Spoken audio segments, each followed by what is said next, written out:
जिनके घर में सत्संग होता है, जहां भगवान की चर्चा होती है, वहां पर लोग हर स्थिति में खुश रहते हैं। सुख सुविधाएं नहीं है, फिर भी वो प्रसन्न है। कई लोग जमीन में सोते हैं, घास की झोपड़ी में रहते हैं, लेकिन वो महलों में रहने वालों से ज्यादा खुश रहते हैं। आपने देखा, कुछ लोग जमीन में सोते हैं, सोने के लिए तखत भी नहीं है, पलंग गद्दा कुछ नहीं है, बड़ा मोटा, जमीन पे सो जाते हैं। बोरा, बोरा जानते हैं, ये टाट फट्टी इत्यादि बोरा, उनको बिछाकर लोग बढ़िया गहरी नींद में सो लेते हैं। और आपको बड़े मोटे मोटे गद्दों में भी नींद नहीं आती। झोपड़ी में रहने वाले लोग भी हंसते मुस्कुराते खिलखिलाते नजर आते हैं, और तो महलों में रहकर भी हंसते नहीं, मुस्कुराते नहीं, ठहाके नहीं लगाते। खुशी का पैसे से कोई लेना देना नहीं। बोलो है? प्रसन्नता का पैसे से कोई लेना देना है? बोलो, है? ऐसा है क्या कि पैसे वाला ज्यादा हंसता है और जिसके पास पैसा नहीं है वो कम हंसता है? ऐसा है क्या?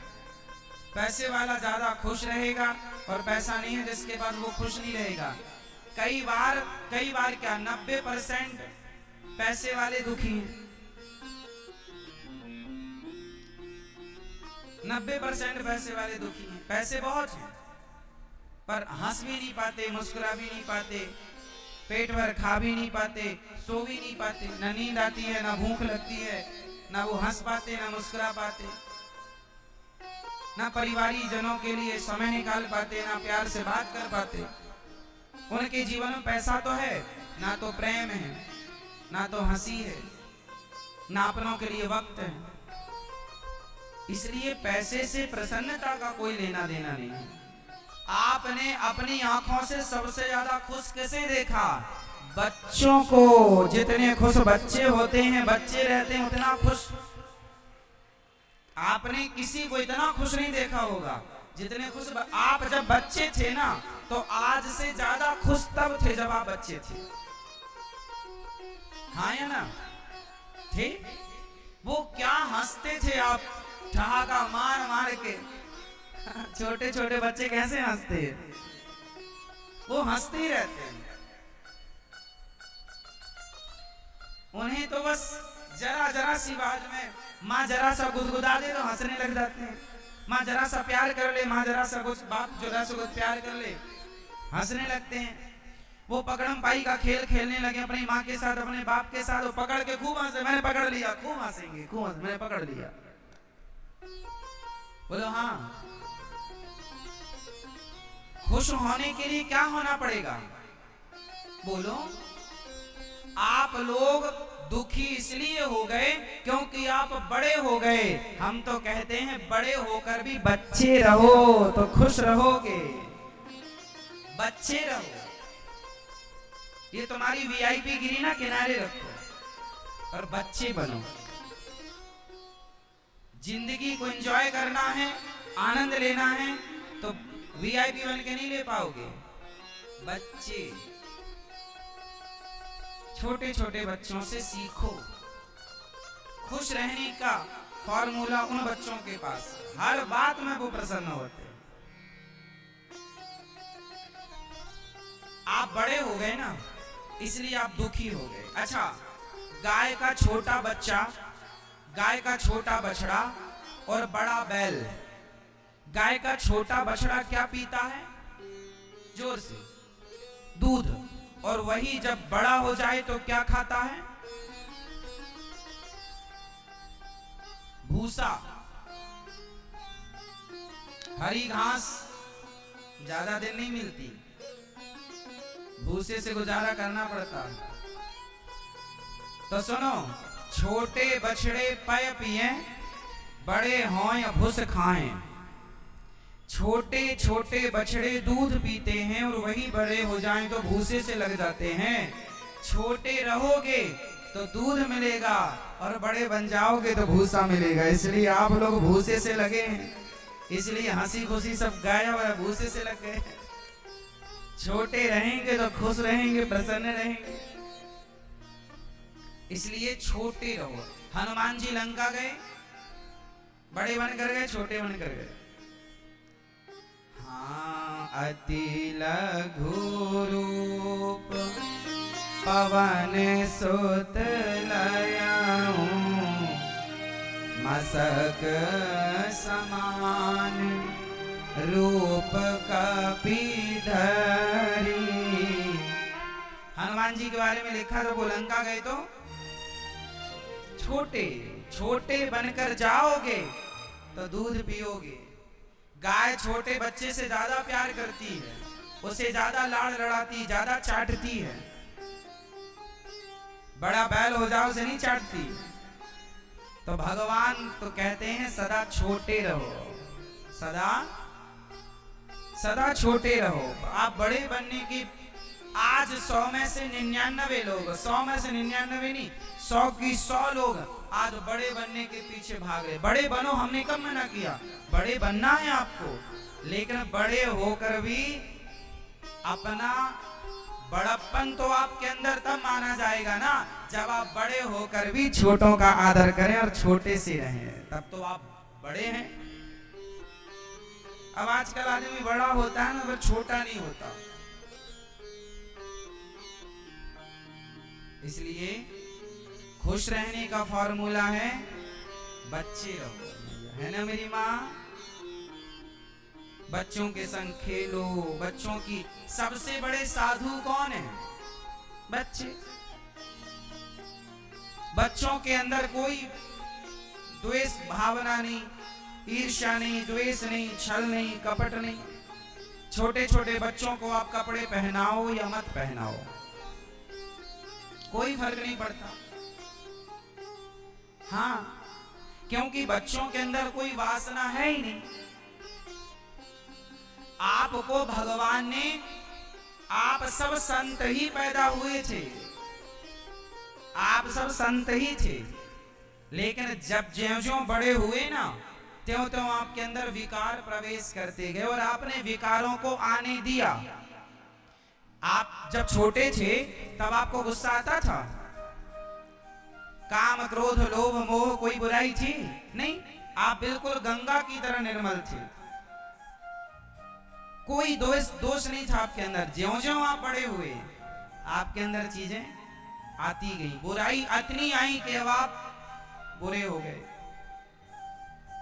इसलिए अब आपको फिर वो बच्चा बनना है, फिर बच्चा बनना है, फिर अपने अंदर की वो सारी जो बुराइयां हैं समाप्त करो और बच्चे बन करके रहो। आपको बड़ा नहीं होना, आपको छोटा होना है, छोटे से बच्चे की तरह। जैसे छोटे सा बच्चा, उसे आप एक थप्पड़ मारो गाल में, रोएगा और थोड़ी देर बाद कहो आजा मेरी गोद में, चल घुमाने ले चल दे, तुरंत आ जाएगा। उसके अंदर ईर्ष्या नहीं, अरे तुमने मुझे मारा मैं भी तुम्हें मारूंगा, ऐसा कोई द्वेष नहीं है उसके अंदर। उसके अंदर छल नहीं है, चतुराई नहीं है, बिल्कुल बच्चा बिल्कुल सच्चा है, निष्कपट।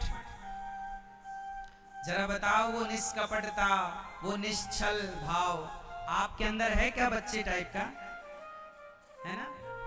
नहीं? अच्छा, जब आप बच्चे थे ना तब आपके पास इतनी बुद्धि नहीं थी जितनी बुद्धि आज है, इतनी समझ नहीं थी, और समझ जब आई तब तक आपका लड़कपन खत्म हो गया। अब आपको एक काम करना है कि समझ तो ऐसी चाहिए जैसी आज है, पर भाव बच्चे वाला चाहिए, भाव बच्चे वाला चाहिए। अब बड़े बड़े साधु, जब हमारे पास अक्ल नहीं थी तब हम कपड़े नहीं पहनते थे, छोटे से थे, कोई छल नहीं हुए, तब हमें पता ही नहीं था कि भगवान क्या होते हैं। संसार में आए क्यों? जब हमें ज्ञान नहीं था, और जब तक ज्ञान हुआ तब तक आयु ज्यादा हो गई, बुराइयों ने डेरा जमा लिया। अब हम मन को वश में करते हैं, मन वश में नहीं होता। इसलिए आप लोग एक छोटा सा काम करो कि आपकी बुद्धि, आपका विवेक तो बड़ों की तरह हो, पर भाव बच्चों की तरह हो।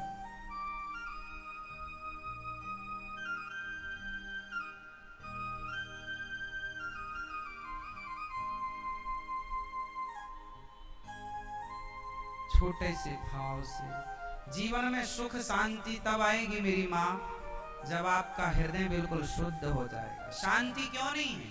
क्योंकि आपके हृदय में गंदगी है, मन गंदा है, विषय विकार भरे पड़े हैं, इसलिए शांति नहीं है।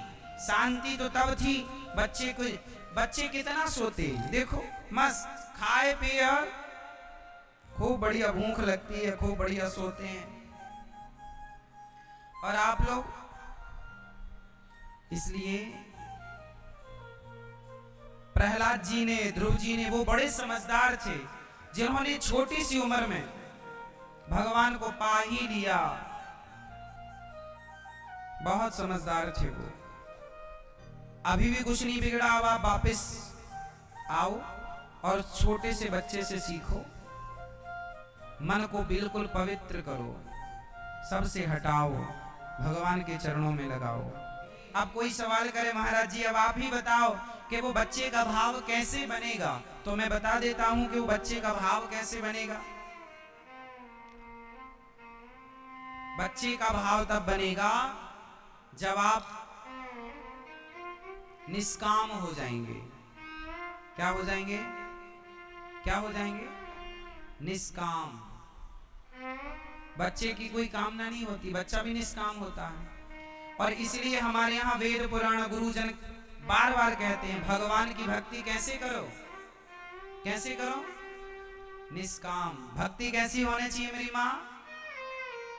जोर से, निष्काम, कोई कामना नहीं।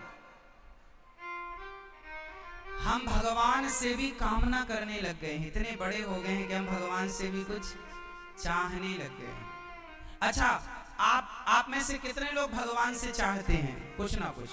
कितने लोग हाथ उठाइए, कितने लोग भगवान से कुछ ना कुछ चाहते हैं? उठा लो हाथ जो चाहते हैं भगवान से। चाहते हैं?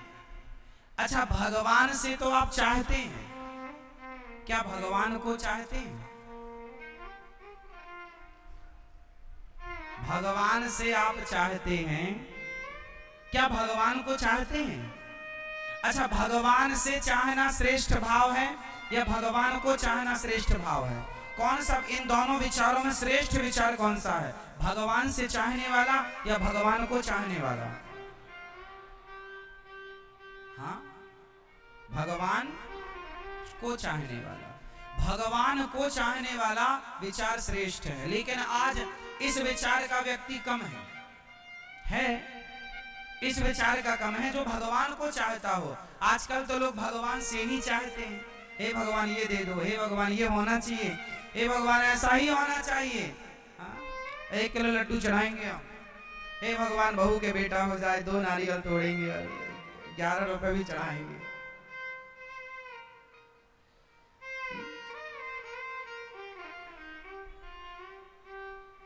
तो भगवान से चाहने वाले बहुत हैं। अच्छा, भगवान से चाहने वाले कौन हैं? ये निष्काम नहीं है। और सुख कहां मिलना है? निष्काम। अच्छा बताओ, सुदामा जी कृष्ण से चाहते थे या कृष्ण को चाहते थे? जोर से। सुदामा जी कृष्ण से चाहते थे या कृष्ण को? कृष्ण से चाहते तो वो मांग लेते कि हे कन्हैया मुझे ये दे दो। पर सुदामा जब द्वारिका गए तो सुदामा कृष्ण से कुछ लेने नहीं गए, अपनी हैसियत अपनी औकात के अनुसार 4 मुट्ठी चावल देने के लिए गए थे कि प्रभु लाया हूं देने, लेने नहीं आया। तो वो कृष्ण से नहीं चाहते थे, वो कृष्ण को चाहते थे। मीराबाई कृष्ण से नहीं चाहती थी। मीरा ने कृष्ण से नहीं चाहा, मीरा ने कृष्ण से नहीं चाहा, उन्होंने कृष्ण को चाहा। और आज का आदमी कृष्ण से चाहता है, कृष्ण को, राम से चाहता है, राम को। सबरी माता ने राम से चाहा या राम को चाहा? जोर से। सबरी मां ने राम से चाहा या राम को चाहा? राम को चाहा। और आप राम से चाहते हैं या राम को चाहते हैं? वो तो आप अपने आप से पूछ कर बताइएगा। ये उत्तर आप अपने आप को दीजिएगा, हमें नहीं। हम क्या करेंगे इस उत्तर का? ये तो आप अपनी अंतरात्मा से पूछिए कि आप भगवान से चाहते हैं या भगवान को चाहते हैं।